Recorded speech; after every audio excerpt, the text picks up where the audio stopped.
paz do Senhor, que Deus te abençoe com muitas bênçãos dos céus. Vamos dar início a mais uma EBD em estudo. Esse canal ele é gravado aqui na Assembleia de Deus da Boa Esperança, Parnamirim, sobre a coordenação do pastor James Costa. Eu me chamo Irmão Salomão, sou superintendente aqui da Escola Bíblica Dominical. Está comigo também aqui o professor Redson. Nós vamos comentar a lição de adulto. Lembrando os irmãos também que a gente também, esse canal, ele comenta a lição também dos jovens, a lição dos jovens e a lição de adulto. Antes de a gente começar a comentar a lição, eu peço que você se inscreva no canal, deixe seu like e comente a lição. Quando você deixa o like, o YouTube ele entende que é um conteúdo relevante e assim ele vai passando para outras pessoas e assim o evangelho ele é proclamado a toda a criatura. A lição que nós vamos comentar é a de adulto, a lição número 11.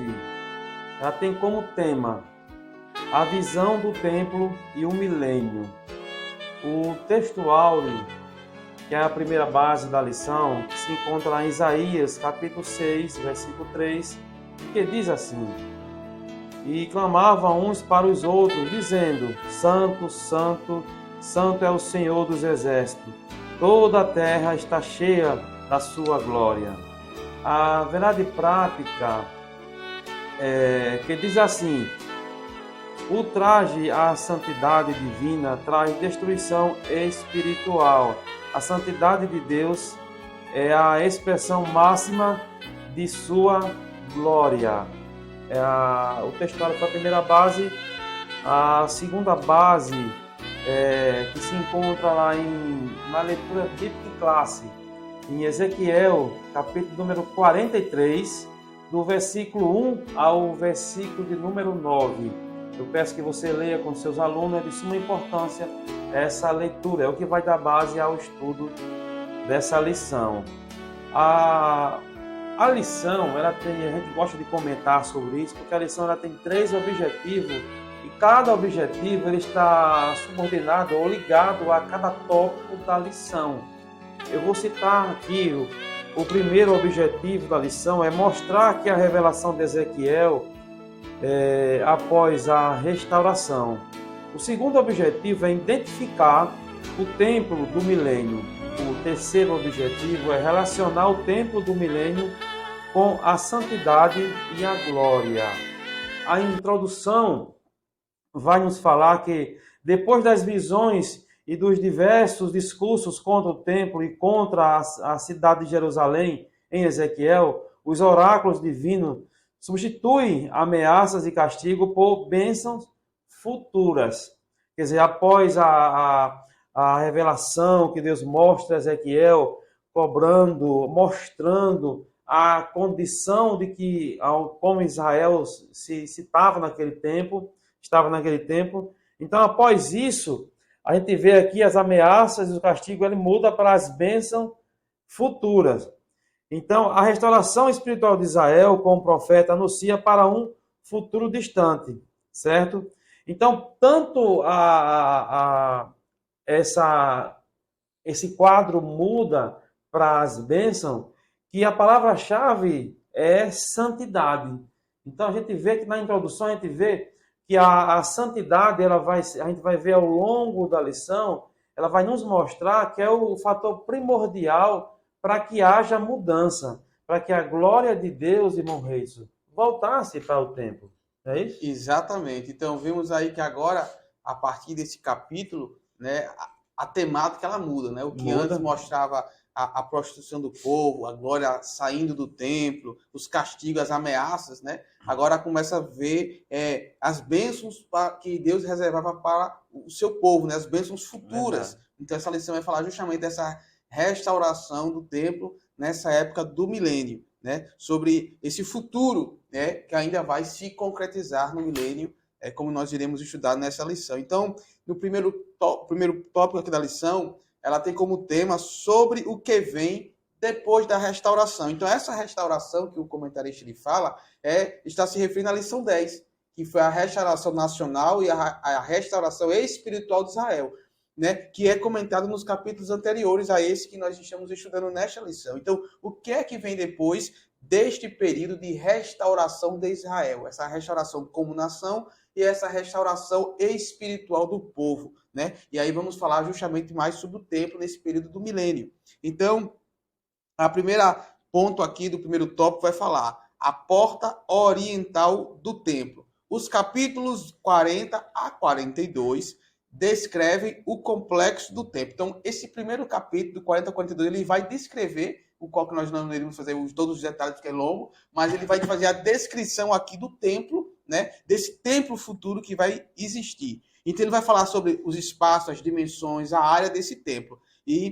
Mas só no capítulo 43, que é o capítulo que nós estamos estudando agora, é que vai aparecer a glória nesse templo. Então, do 40 a 42, ele vai descrever, detalhar, Deus vai revelar a Ezequiel que ele vai escrever sobre como é esse complexo do templo, como é que é os detalhes, o tamanho, a altura, a dimensão. E no capítulo 43, que é o desta lição, é que a glória vai estar presente nesse templo. Então, é justamente a lição de hoje, é a glória desse templo. Então, mas só no 43 a glória aparece.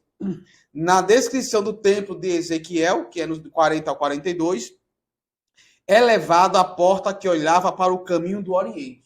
Então, algo interessante a observar é que lá atrás, na lição 4, que nós estudamos, quando a glória de Deus ela sai do templo, ela se afasta do meio do seu povo, a Bíblia fala que a glória ela saiu pela porta do Oriente. E interessante que quando essa lição vai falar que a glória de Deus ela volta para o templo, ela também volta pela mesma porta. A porta que ela saía, a porta que ela retorna, a porta que é voltada para o Oriente. Né? Então a intenção do Espírito Santo é fazer o destinatário, né, aqueles que iriam ouvir as palavras de Ezequiel, o destinatário original, que era o povo, desses oráculos, quer dizer, desses profetas, dessas profecias, lembrar que quando a glória de Deus se afastou da casa de Deus, foi em direção ao Oriente. Está lá em Ezequiel 10, 19, Ezequiel 11, 23. E que o seu retorno, ela será pelo mesmo caminho. Né? Assim como ela foi, ela agora são bênçãos, são esperanças para o povo de Israel. Então essa glória de Deus ela vai retornar pelo mesmo caminho que ela um dia se foi. Amém. O segundo ponto tem como tema 3 observações importantes. Esse segundo ponto, ele está subordinado ao versículo número 2. Então, a gente vai aqui detalhar sobre estudar ou sobre o versículo número 2. Que diz assim, eu vou ler para os irmãos: e eis que a glória de Deus, do Deus de Israel, vinha do caminho do Oriente, e a sua voz era como a voz de muitas águas, e a terra resplandeceu por causa da sua glória. Então, 3 observações importantes, que a primeira aqui ele destaca é observar que a glória de Deus vinha do caminho do Oriente.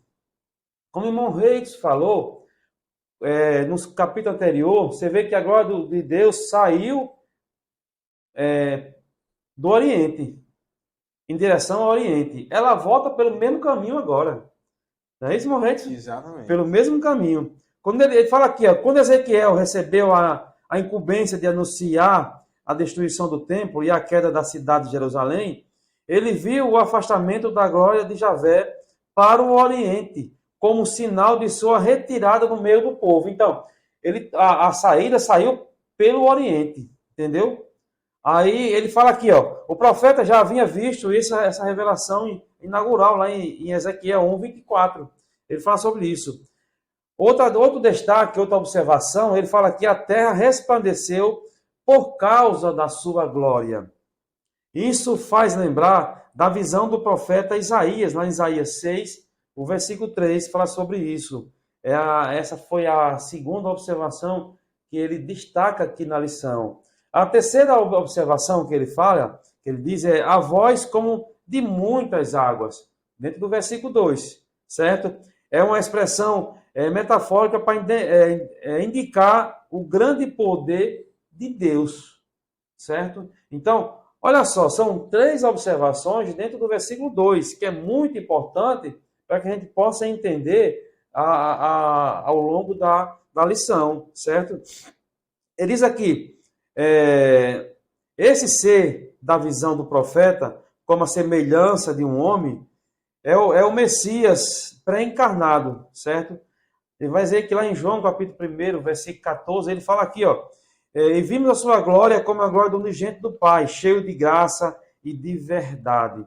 Então, essas três observações é importante, porque isso está ligado sobre o que vem depois da restauração. São acontecimentos que vêm depois da restauração que Deus faz um novo templo, certo? E essa restauração vem porque o povo volta à comunhão com Deus, irmão. Exatamente. Então, após essas observações, né, que caracteriza aí o acontecimento, as características, né, como a luz que resplandece, a grande voz como de muitas águas, né, o retorno pelo mesmo caminho, que é o caminho do Oriente, né? Vemos aqui a terceira parte desse primeiro tópico, que é as reminiscências. Reminiscências, né, significa o quê? Está muito ligado ao versículo 3. Mas o que significa as reminiscências? Significa a imagem lembrada do passado.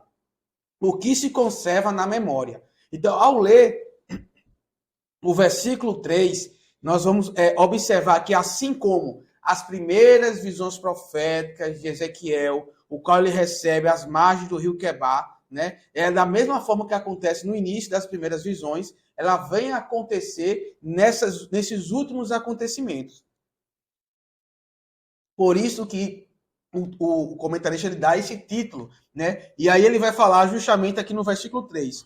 E o aspecto da visão que tive era como a visão, ele está comparando. Essas visões que eu estou tendo agora, aqui no capítulo 43, é como as visões, né, que eu tivera quando vim destruir. Aquelas visões quando Deus veio destruir, quando agora se afastou, quando ele prometeu a destruição por causa da profanação do templo, por causa da prostituição cultural do povo. É a mesma visão, a mesma forma que aconteceu naquele momento, está acontecendo nesse momento. Então ele está trazendo a memória, né? Por isso esse título aqui, esse tema, a memória, e comparando esses dois momentos proféticos aqui. Então, a comunicação profética e a estrutura dos discursos, que essa estrutura do capítulo 43, continua da mesma forma da atividade profética de antes, das outras profecias do mesmo livro de Ezequiel. Ou seja, o profeta é levado em espírito, da mesma forma que ele fala que ele é levado em espírito até a margem do rio Quebar, e ali ele recebe as revelações proféticas, né? Que ele vai falar ao povo. Então ele está fazendo essa mesma comparação, que Deus agiu com ele do mesmo método, na mesma estrutura e da mesma forma para mostrar essas revelações. E aí continua. Estudamos na lição 4 que a glória de Javé se retirou do templo de Jerusalém como sinal da retirada da sua presença no meio do povo. Depois de 14 anos, esse 14 anos é um número aproximado, ter locais que vai dizer que é 13, outros vão dizer que é 15, mas aproximadamente após 14 anos da destruição da cidade santa, né, Ezequiel foi levado de volta em visão para Jerusalém. Então, depois da destruição, mais ou menos 14 anos depois da destruição, ele é levado de volta para Jerusalém, em espírito, da mesma forma do início das profecias. Então, aí ele vai falar justamente, aí ele vai dar outra data aproximada. Quando é que aconteceu essa visão do capítulo 43? Aí a data é mais ou menos essa. No ano 25º, né, do nosso cativeiro. 25 anos após o povo ter estado lá na Babilônia cativo. No princípio do ano, no início do ano, do 10º dia do mês. Ezequiel 41, ele vai dar essa referência, que é o início dessa profecia, dessas visões. Estamos falando aí em 28 de abril de 573 ou 572. Observa que tem uma margem aí de mais ou menos um ano. Essa revelação é escatológica. Então, essa revelação que inicia no capítulo 40 e vai até o 48, e nessa lição específica, estamos falando do capítulo 43, ela é uma revelação escatológica, que é o que nós iremos começar a falar agora no próximo tópico, que é sobre o templo no milênio. Então, aquele templo de Jerusalém já não existia mais. O templo agora é o templo que vai existir nos últimos tempos. Né? O templo na época do milênio. Por isso que então, essas revelações do capítulo 40 ao 48, e mais precisamente no 43, ela é uma visão escatológica. Não cumpriu-se no tempo de Ezequiel. Ele não viu essas profecias, né? Mas ele já estava falando de algo que iria acontecer lá no futuro. Amém. Vamos entrar no nosso segundo tópico da lição, que diz assim, o templo do milênio. O autor da lição, ele destaca muito aqui, que ele diz assim, há um contraste entre o que o profeta viu quando foi levado em visão ao templo de Jerusalém, o que ele vê nessa última visão. Por quê? É um contraste. Porque no capítulo 9 de Ezequiel, Ezequiel vê a glória de Deus saindo. Agora não. Ele vê a glória de Deus vindo, entrando no templo. E ele destaca muito bem aqui no versículo 4. E a glória do Senhor entrou no templo pelo caminho da porta cuja face está para o lado do oriente. Quer dizer, ela entrou. Lá em Ezequiel 9, ele diz aqui, no versículo 3, e a glória de Deus de Israel se levantou, quer dizer, saiu. É um contraste muito diferente. Então, o primeiro ponto do segundo tópico tem como tema um templo diferente. Por isso que eu destaquei e fiz essa introdução aqui, porque é muito diferente da condição do que Ezequiel viu na visão que ele viu agora saindo. Aqui ele vê agora entrando. Totalmente diferente. E não só isso é diferente, como tem mais uns pontos diferentes, sim. Ele diz aqui, que templo é esse? Ele faz uma pergunta ao autor da lição. Não aparecem nele peças e utensílio próprio do tabernáculo e do templo de Salomão. Podemos enumerar alguns, como a arca da aliança, que não aparece, o altar de ouro de incenso, o candelabro, ou o castiçal, e a mesa dos pães da propiciação. São utensílios que não aparecem nesse templo, não aparece, certo? Eles aqui, pode-se dizer que o templo é atípico, ou seja, diferente. É diferente do templo que foi construído lá como o Santo dos Santos. Então, é diferente, totalmente diferente. Visto que o tabernáculo e o templo, com toda a sua estrutura de funcionamento ritual, peças e sacerdotes apontavam para Cristo. E tudo isso se cumpriu nele. Hebreus capítulo 9, versículo 11 e o 12, vai mostrar o quê? Que cumpriu-se em Cristo, encerrou em Cristo, tá certo? Então, ele diz aqui é um templo diferente, então são essas características que esse primeiro ponto mostra a diferença do templo de que ele viu lá, certo? Para esse templo que ele está vendo aqui.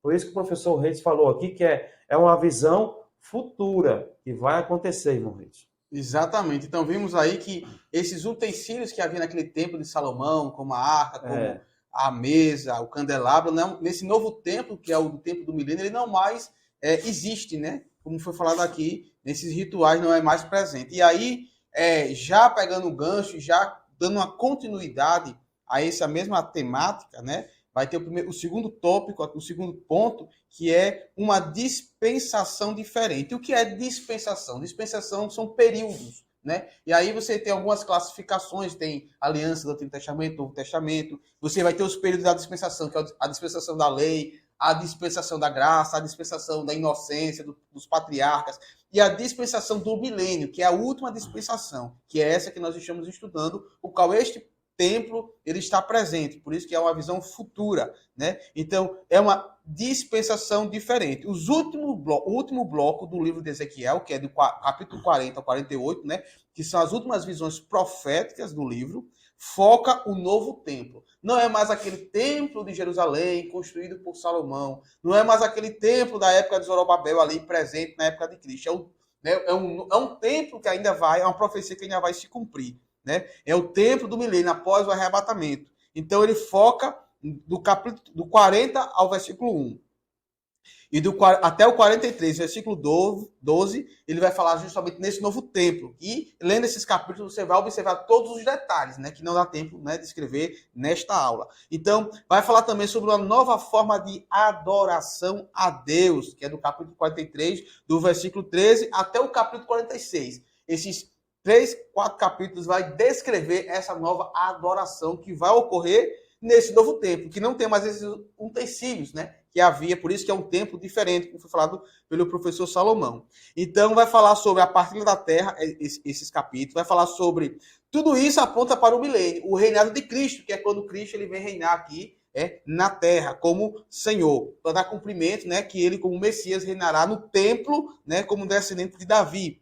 Então, o reino de Cristo é um reino de 1000 anos. Por isso que o o tema da lista do tópico é o templo do milênio. Milênio, 1000 anos. Então, um templo em que vai existir nos 1000 anos em que Cristo irá governar aqui na terra, sendo ele o grande rei, né? É onde o templo é situado ali em Jerusalém. Então, tudo isso aponta para o milênio, o reinado de Cristo de 1000 anos. Está lá em Apocalipse capítulo 21 também fala sobre isso. E que já foi anunciado pelos profetas, entre eles aqui Ezequiel, mas também foi anunciado por Isaías, né? E aí tem as referências também sobre Isaías. Há muitas interpretações sobre o templo, né, de Ezequiel, e é extremamente difícil, né, quando você for fazer essa leitura, diferenciar o que é literal e o que é simbólico. Então, há coisas na Bíblia que são mencionadas, mas que por nossas limitações humanas, né, e pela própria vontade de Deus, não quis revelar todos os detalhes. Então, nesse caso específico, é muito complicado saber o que é literal na profecia e o que é simbólico, né? E como Deus não revelou, nós saberemos só quando a profecia fosse cumprida lá no milênio. Então, o próprio comentarista ele reconhece essa dificuldade de interpretar esses capítulos, né, finais, esse último bloco aqui de Ezequiel. Sabemos que esse é o templo do milênio, mas como... Aí ele vai fazer uma pergunta que a gente vai responder na quarta parte desse tópico. Aí a pergunta mas como Jesus já foi sacrificado por nós, seria necessário o sacrifício de animais? Né? É uma pergunta que vai ser respondida lá na frente. Né? Já que esse templo não tem mais arca da aliança, altar de ouro, castiçal, mesa, tá? E por que existem sacrifícios? Né? O incenso representa a oração, não tem mais o incenso, porque não vai ter mais a oração. Jesus Cristo ele vai ser o rei. O castiçal, né, que significava Cristo, a luz de Cristo, não tem mais castiçal nesse novo tempo, porque Cristo agora ele é o próprio rei que reina no templo. Né? Então, a era messiânica será marcada pela presença real e literal de Cristo. Então, nesse momento histórico, que após a tribulação, após o arrebatamento da igreja, no momento do milênio, que esse templo, né, vamos assim dizer, o terceiro templo, podemos assim falar, ele vai existir, nessa era messiânica, quando de forma real e literal, o que a gente tem como saber é isso, que literalmente e de forma real, Cristo irá governar. Né? Mas não temos como saber nesse capítulo aqui de Ezequiel, nesses contextos, o que é literal, o que é simbólico, né? Naquele tempo, em alguns aspectos. Então, torna-se uma certa dificuldade a interpretação. Mas o que a gente sabe com certeza é que Cristo ele vai assentar-se no trono e ele vai governar literalmente as nações aqui por 1000 anos. O ponto 3, vocês vão ver que vai dar continuidade ao que acabou de dizer o irmão Reis. Quando ele diz aqui que a era messiânica será marcada pela presença real e literal de Cristo. Por isso que no ponto 3 aqui, ó, o tema do ponto 3 é um ritual diferente. Por que diferente? Sem a Arca da Aliança. Sem a Arca da Aliança. A Arca da Aliança não vai estar presente. Entendeu? Ele fala aqui alguns versículos, naquele dia, diz o Senhor, nunca mais se dirá a Arca do concerto do Senhor, nem lhes virá ao coração, nem dela se lembrarão, nem a visitarão, isso não se fará mais. Jeremias 3,16. Ela não aparece no tempo de Ezequiel, e nem mesmo no tempo de Zorobabel. Ela aparece pela última vez na Bíblia no reinado de Josias, do rei Josias. Ali, quando ela aparece pela última vez, a arca desapareceu completamente da história, ela sumiu. O que simbolizava a arca? A presença de Deus. Por isso que Monreitz aqui, o autor da lição, ele diz que Cristo vai estar presente. Ele vai representar, ele representa, ele é o próprio Deus. Então, não vai mais precisar da Arca da Aliança, porque Cristo, ele é o próprio Deus, a presença. Mas aí você pode me dizer, mas irmão, como é que você me prova isso? Aonde é que na Bíblia diz que Deus vai estar presente? No versículo 7 de Ezequiel 30 e 43, o versículo 7, ele é taxativo em dizer, e me disse, filho do homem, este é o meu lugar do meu trono e o lugar da planta dos meus pés, onde habitarei no meio dos filhos de Israel para sempre. Prova concreta de que Deus vai estar presente. Mas que Deus é esse? é o Deus acima de tudo, de todos, Jesus Cristo de Nazaré, certo? Então, ele diz aqui, ele simboliza a presença de Deus, por isso que ele diz aqui, é um ritual diferente. A arca não vai estar presente, mas Deus vai estar presente no templo. Né, Simão Reis? Exatamente. Então, vimos aí que como Deus ele vai estar presente, Jesus ele vai estar presente, não há mais a necessidade da arca, porque a arca representava a presença. Mas como o próprio Cristo vai estar presente, então não há mais necessidade da arca. Então, observa que é um templo diferente, com rituais diferentes. Por quê? Porque o próprio Cristo agora que vai governar literalmente, né, no templo. Só um minutinho. Para você falar sobre esse quarto ponto. A gente falou aqui, amado irmão, que sobre a diferença, né? O tempo diferente. Mas irmão Reitz, agora, o autor da lição, e o nosso professor irmão Reitz, vai explicar, né, irmão Reitz? A gente falou que é diferente, mas ele vai ter que explicar agora um assunto diferente. Diga aí, irmão Reitz. Exatamente. Então, de tudo que era praticado no templo, né, o autor ele vai retomar, né, uma prática que, de acordo com a maior parte das interpretações, ela vai ser retomada. E é a parte do sacrifício. Verdade. Né? E aí, por isso que fala que são capítulos difíceis de interpretação. O que é literal e o que é simbólico. Porque quase a totalidade das práticas do templo, elas foram esquecidas, elas foram anuladas, vamos assim dizer, anuladas. Os utensílios, tudo, e as práticas, os rituais. Porém, aqui, né, do versículo 18 ao versículo 27 do capítulo 43, ele vai detalhar, vai descrever os sacrifícios. Né? Por isso que ele lá atrás ele fez a pergunta, né, sobre a questão dos sacrifícios de animais, já que Cristo ele sacrificou-se por nós e foi tudo consumado. Então vamos ver o que a lição vai falar. O ponto mais crucial da visão de Ezequiel é a descrição dos sacrifícios, né? Como eu falei, está no versículo 18 ao versículo 27 do capítulo 43. Né? Depois você lê aí com mais calma. No sistema levítico, né, que foi Deus instalou lá com Moisés, visto que o Senhor Jesus já cumpriu toda a lei, tornando sem efeito a eficácia desse modelo mosaico, que é o modelo levítico. Então aquilo ali não tem mais eficácia, eficiência, não tem mais necessidade, já que Cristo já se sacrificou. Aí também ele vai falar que o apóstolo Paulo ele usa algumas metáforas da linguagem, né, algumas simbologias, né, do sistema do sacrifício do Antigo Testamento para o culto do serviço cristão, para o culto da igreja. Então ele usa alguma linguagem do Antigo Testamento como símbolo para o Novo. E o que quer dizer isso? Mas existem algumas explicações. E aí, por isso que o autor ele fala, diversas explicações. Há os que concordam, há os que não concordam, e há outras interpretações. O que ele colocou aqui é a que é mais aceita, né? A que tem maior validade. Como foi falado, é difícil de interpretação literal e simbólica.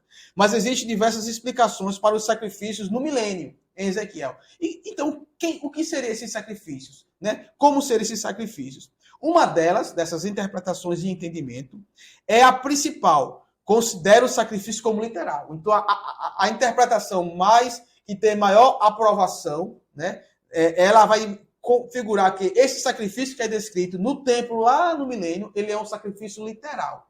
Né? Mas pode perguntar, mas Cristo não sacrificou? Não vai anular? Não. E aí vamos entender em que contexto esse sacrifício aqui, né, ele é literal. Ele é literal como uma forma de lembrar os judeus lá do milênio, como o povo do milênio que irá viver naquele momento, a memória do sacrifício de Cristo. Porque lá Cristo já está glorificado. Ele é um rei literal, né, e real. Mas é para lembrar o povo do milênio, o povo e os judeus, que naquele momento já estão restaurados, como a gente viu na lição passada, houve já uma restauração nacional e restauração espiritual, e agora eles vão ver que aquele Messias rejeitado na cruz, ele era esse cordeiro que foi sacrificado. Então, como uma forma de memória, de relembrar e mostrar, aí haverá sacrifício de animais no templo do milênio. E aí o comentarista ele faz uma comparação, que da mesma forma que a Santa Ceia não é mais necessária com Cristo, porque a ceia é até que ele venha, uma memória até que ele venha, mas lá em Mateus capítulo 26, no versículo 29, Mateus capítulo 26, no versículo 29, é o que vai falar, o que Jesus vai falar. E digo-vos que desde agora, né, o momento que ele estava lá, não beberei deste fruto da vide, né, que é da Santa Ceia, até aquele dia em que eu beba no novo convosco no reino do meu Pai. Jesus está prometendo que vai ceiar junto com o seu povo no reino de meu Pai. Mas não há mais necessidade de ceiar, porque a ceia é a memória até que ele venha. Aqui ele já veio, mas ele disse, mas no reino do meu Pai ainda assim eu vou cear com vocês. Então ele vai, é o quê? É uma memória Glória a Deus, daquilo que eu prometi. Eu não prometi vir, pronto, eu vim e agora eu vou cear com vocês. Então é uma forma de memória. Então dessa mesma memória, para provar a concretização da profecia, esse sacrifício é para provar àqueles que estarão ali no milênio do sacrifício que foi feito lá atrás no Calvário. Então é uma forma de memória. Por isso que é o único ritual do antigo templo que ele vai ser retomado, né? Não há mais aliança, arca da aliança, não há mais castiçal, não há mais mesa dos pães, não há mais os sacerdotes, não há mais as peças, né? Os rituais. Mas haverá o sacrifício, né? Que é descrito aqui, porque como uma forma de memória do sacrifício de Cristo lá no passado, para aqueles ali que vivem no milênio. Então, a sinopse do 2 vai falar que o novo templo não haverá arca da aliança. Seus sacrifícios serão um memorial, como diz aqui, pois é uma nova dispensação, um novo período, mas é um memorial para lembrar o povo daquela época o que aconteceu e o sacrifício daquele rei, né, que estará lá com eles, o que é que ele fez por todos nós. Amém. Vamos entrar no nosso terceiro tópico da lição, que tem como tema santidade e glória. O primeiro ponto do terceiro tópico tem como tema a glória de Deus volta ao templo. Esse primeiro ponto aqui do terceiro tópico está subordinado ao versículo número 5. Versículo 5, que diz assim: e levou-me o Espírito e me levou ao átrio interior. E eis que a glória do Senhor encheu o templo. Quer dizer, o Espírito Santo levou Ezequiel para o átrio interior do templo, como havia feito anteriormente. Vimos isso na lição número 4, certo? Mas nessa ocasião, a situação do templo e dos seus adoradores era de completa apostasia com prática abominável. Quer dizer, naquele período, sim, era de completa abominação e desagrado a Deus. Desta vez, o profeta viu que a glória do Senhor encheu o templo. Então, a glória naquela época que Ezequiel viu, a glória saiu do templo. Aqui não, encheu o templo. Por que encheu? Porque havia santidade no templo. Havia adoração a Deus no templo. Havia um sacrifício perfeito que chegou como um cheiro suave às narinas de Deus. Então, por isso que a glória de Deus encheu o templo, certo? Como aconteceu com Moisés na dedicação do tabernáculo a Deus, como aconteceu também com o rei Salomão, na inauguração do templo consagrado a Deus, certo? Então, o retorno da glória de Javé significa a volta da presença de Deus no meio do povo. E isso só aconteceu, volto a dizer, porque houve santificação. Lembra da palavra-chave da lição? Que é santificação? Aqui houve santificação, irmão Luiz. Exatamente. Então, por essa santificação é que houve o enchimento, né, do templo pela glória de Deus. Então, agora vamos ver qual é a identidade do guia celestial, que está subordinado aqui aos versículos 6 e aos versículos 7. E fala o versículo 6 e 7. E ouvi alguém que falava comigo de dentro da casa. Alguém que estava falando com Ezequiel de dentro lá do templo. E um homem se pôs de pé junto a mim. Então, houve alguém, né, que se pôs de pé junto a ele. E disse, este alguém disse a ele: Filho do homem, este é o lugar do meu trono, o lugar das plantas dos meus pés, onde habitarei no meio dos filhos de Israel para sempre. E os da casa de Israel não contaminarão mais o meu nome santo, nem eles, nem os seus reis, com suas prostituições, com seus cadáveres dos seus reis e nos seus altos. E aí, o comentarista ele vai dar um destaque. Nessa visão que ele tem no interior do templo, como vimos aí, que ele estava, surge um personagem, no versículo 6, que tem características, né? E aí algumas traduções vai falar que é o anjo do Senhor apareceu, outras traduções vai falar que é um homem apareceu. E quem é este? E aí ele vai o versículo 7 já vai descrever quem é. É o próprio Deus, o próprio Javé. E observamos em quê? É que ele fala na primeira pessoa. É uma teofania, é uma aparição de Deus ao próprio Ezequiel. Porque quando ele fala o meu trono, ele fala a planta dos meus pés habitam aqui. E eu habitarei para sempre, ele coloca tudo na primeira pessoa. Então aquele ser, aquele anjo do Senhor, né, o anjo do Senhor, esse termo é apenas um termo, mas se trata do próprio Deus falando com Ezequiel ali. É próprio Deus falando, aqui é o meu trono, aqui é onde eu vou descansar os meus pés, onde eu planto os meus pés, e aqui eu vou habitar para sempre. Então, esse guia celestial, esse homem que aparece no versículo 6 e versículo 7, esse anjo do Senhor, né, é o próprio Deus. Assim como também apareceu lá em Moisés no Sinai. Né? Quando ele usa a primeira pessoa, né? Até uma dica para quando se for ler a palavra de Deus, você vai entender então, quando o anjo do Senhor usa a primeira pessoa, quando o homem aparece na primeira pessoa na profecia, ali trata-se do próprio Deus falando ali com o profeta. Amém. O terceiro ponto do terceiro tópico que tem como tema santidade para sempre. Está subordinado ao versículo 8 ao versículo 9, certo? Que fala assim como a idolatria foi erradicada definitivamente no meio do povo de Israel durante o exílio na Babilônia, do mesmo modo, todas as abominações e prostituições desapareceram no meio do povo. Então, olha só, houve esse período de decadência espiritual em Israel, houve. Só que Israel aprendeu a lição. Eles não se prostram mais diante de imagens de esculturas. Eles aprenderam a lição, certo? Então diz aqui, será o lugar do meu trono de Deus e da planta dos meus pés, no versículo 7.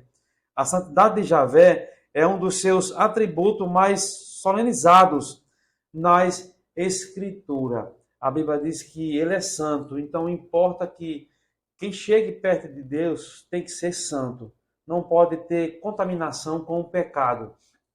Santo, ele como o santo supremo, ninguém pode chegar a ele com manchas ou algumas rugas manchadas de pecado. Então, tem que chegar na presença de Deus em santidade.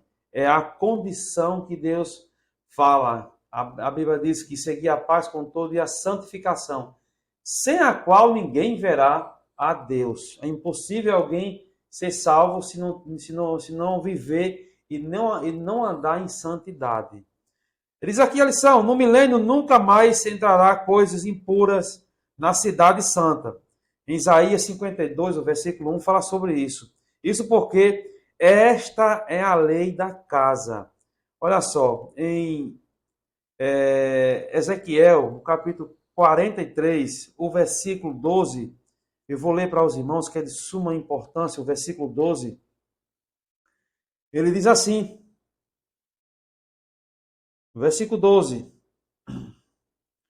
esta é a lei da casa, sobre o cume do monte, todo o seu contorno em redor será santíssimo. Esta é a lei da casa. Então, sobre tudo é santíssimo. Então, quem está ali presente não pode haver nenhuma mancha, porque o local é santíssimo. Deus está ali, é santíssimo. É o Santo Supremo. Então, é por isso que ele fala aqui, santidade para sempre. Tem que andar em santidade. E ele diz aqui, esta é a lei da casa. A lei da casa do Senhor, irmão Reis. Exatamente. Então, já concluindo, vimos então que esta casa, né, o cume e tudo ao redor é um local santíssimo, né, onde não há mais impureza. E por isso aqui o resumo vai falar: a glória e a santidade estarão para sempre no novo templo. Glória a Deus. Então, concluindo a lição, vimos então que Deus abandonou temporariamente a proteção da cidade do povo, lá no início das profecias de Ezequiel, mas que ele retorna, né, com a reestruturação, a restauração do povo de Israel. A glória do Senhor retorna. Então, o retorno da glória de Deus acontece depois da restauração espiritual de Israel no novo templo. Então foi preciso Israel se restaurar, reconhecer o Senhor, né? Mudar todos os seus hábitos. Quando houve uma restauração espiritual, a glória do Senhor novamente encheu o templo. Então esse templo do milênio, ele vai ter a glória presente, a santidade presente, pois é um lugar santíssimo, porque houve uma restauração. E que nós possamos, cada dia, buscarmos a santidade no processo de santificação, sermos restaurados, para que a glória do Senhor também possa estar em nós, através do Espírito Santo de Deus. Amém. Assim concluímos essa aula tão maravilhosa. Olha, eu peço que você se inscreva no canal. É de suma importância a sua inscrição e o seu like é muito importante para que esse canal possa crescer. Aqui o intuito é proclamar a palavra do Senhor, pregar a palavra do Senhor, para que vidas venham ser, né, irmão, transformadas pela palavra de Deus. E desde já que Deus te abençoe com muitas bênçãos dos céus.